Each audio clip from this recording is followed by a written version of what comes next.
আসসালামু আলাইকুম সমস্ত ভিউয়ার্স, আশা করি সবাই ভালো আছেন। আমিও আপনাদের দেওয়া অনেক ভালো আছি। সমস্ত ভিউয়ার্স, বৃষ্টির পানি হোক বা জমানো পানি হোক, কোনো পানি ড্রাগন কাণ্ড বা ড্রাগন গাছ সহ্য করতে পারে না। কিন্তু প্রতিনিয়তই বৃষ্টি হচ্ছে, যার একটা বিরূপ প্রভাব আমাদের ড্রাগন ছাদ বাগান কিংবা ড্রাগন বাগানে সেটা ঘটছে।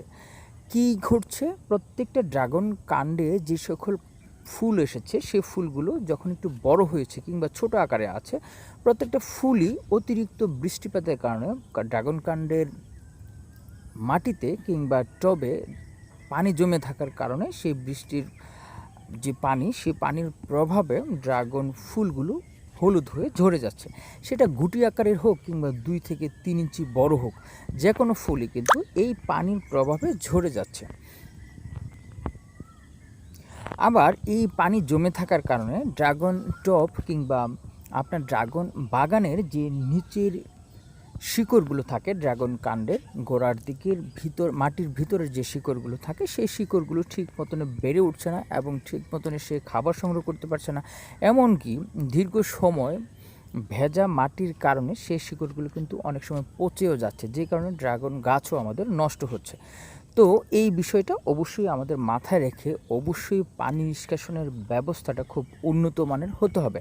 আর যেহেতু এখন আমাদের ড্রাগন ফলের সিজন, সো বৃষ্টিপাত হবে এটাই স্বাভাবিক। সেই বিষয়টি মাথায় রেখে ড্রাগন গাছ যাতে সুস্থ সবল থাকতে পারে এবং ফুলগুলো যাতে সর্বশেষ ফলে পরিণত হয়, ইভেন খাবার যাতে সে ভালোভাবে গ্রহণ করতে পারে, কিংবা যাতে ড্রাগন গাছের মাটির নিচের শিকড় কোনোভাবে পচে না যায়, সেই দিক লক্ষ্য রেখে অবশ্যই পানি নিষ্কাশনের পর্যাপ্ত ব্যবস্থা আমাদের রাখতে হবে। এই বিষয়টি অবশ্যই আমরা মাথায় রাখব। দ্বিতীয়ত, ড্রাগন ফল যেটা অলরেডি ফলে পরিণত হয়েছে পরাগায়নের পরে, সেই ফলের উপরের অংশে যদি ফুল ঝরে থাকে, তাহলে সেই ফুলের অবশিষ্ট অংশ বা যে মজে যাওয়া অংশ বা শুকিয়ে যাওয়া অংশটা অবশ্যই আমরা অপসারণ করে দেব। আমরা অনেক সময় যদি বৃষ্টি না থাকে, তাহলে সেটা অপসারণ না করলেও তেমন কোনো ক্ষতি বা সমস্যার সৃষ্টি হয় না। কিন্তু এই বৃষ্টির সিজনে যদি সেই ফুলগুলো লেগে থাকে, অনেক সময় সেটা পচে গিয়ে আমার ড্রাগন ফলের ক্ষতি হতে পারে বা বিভিন্ন ধরনের ফাঙ্গাস কিংবা ইনফেকশনের সৃষ্টি হয়ে সেই ড্রাগন কাণ্ডে পচনের সৃষ্টি হতে পারে বা বিভিন্ন ধরনের ক্ষতির সৃষ্টি হতে পারে। তাছাড়া তার ভিতরে বিভিন্ন ধরনের মাকড় বাসা বেঁধে আপনার ড্রাগন ফলের সমস্যার সৃষ্টি করতে পারে। সো অবশ্যই আমরা এই জিনিসটা ছিঁড়ে দেব এবং তার উপরে যদি কোনো ময়লা থাকে কিংবা অপরিচ্ছন্ন কোনো বিষয় থাকে তাহলে সেটা অবশ্যই আমরা অপসারণ করে দেব। সম্মানিত ভিউয়ার্স, যতই বৃষ্টি হোক না কেন, পিঁপড়া কিন্তু এখনও সবল। পিঁপড়া কিন্তু তার কাজ ঠিকই করে যাচ্ছে।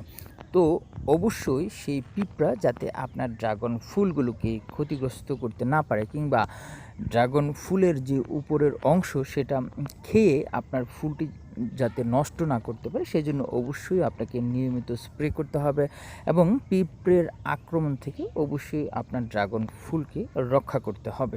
এই বিষয়টি অবশ্যই আপনাকে লক্ষ্য রাখতে হবে।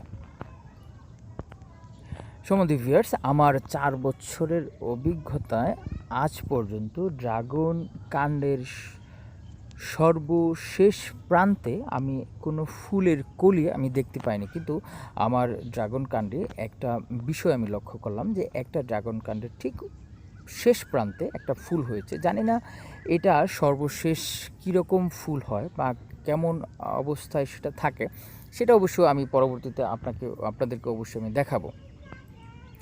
সম্মানিত ভিউয়ার্স, আর একটা ফুল ক্রস পলিনেশনের জন্য ছিল, কিন্তু আমি সেটা ক্রস পলিনেশন করতে পারিনি, কারণ তখন আমার কাছে কোনো পর্যাপ্ত পরিমাণের রেণু ছিল না, যে কারণে আমার ওই ফুলটি অবশ্য ফলে পরিণত হয়নি এবং সেটার পরাগায়নটা হয়নি এবং সেলফ পলিনেশন করানোর কারণে সে ফুলটি ঝরে গিয়েছে। আরেকটা বিষয় অবশ্যই এখন লক্ষণীয়, সেটা হচ্ছে আমাদের গাছে অনেকেরই ফুল ফল চলে আসছে এবং এখনকার সিজনই এরকম। তো এখন যদি আমরা কেমিক্যাল সারটা ইউজ করি বা রাসায়নিক সারটা যদি আমরা ইউজ করি, তাহলে অনেক ক্ষেত্রেই গাছে বিরূপ প্রতিক্রিয়ার সৃষ্টি হতে পারে এবং সেই কারণে আপনার ড্রাগন ফুল অনেক সময় ঝরে যেতে পারে।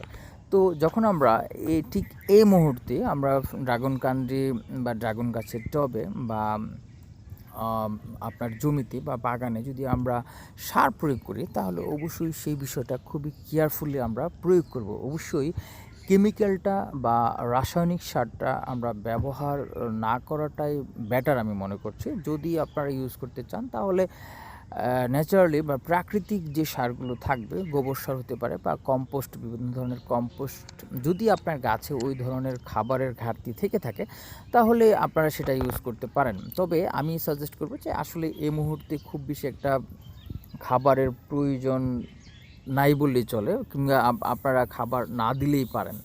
যদি অগত্য পাই আপনার গাছে পূর্বে কোনো খাবার না দিয়ে থাকেন, তাহলে আপনারা দিতে পারেন, তবে সেটা অবশ্যই রাসায়নিক সারটা না দেওয়াটাই বেটার।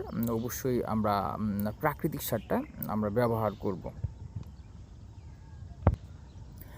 আর এই সময়টায় আপনার টব কিংবা আপনার বাগানে অবশ্যই অনেক ঘাসের সৃষ্টি হবে, যেই ঘাস আপনার ড্রাগন টব কিংবা বাগানের গাছের খাবারের উপরে ভাগ বসাবে। তাহলে অবশ্যই সেই গাছগুলো বা আগাছাগুলো অবশ্যই পরিষ্কার পরিচ্ছন্ন রাখতে হবে।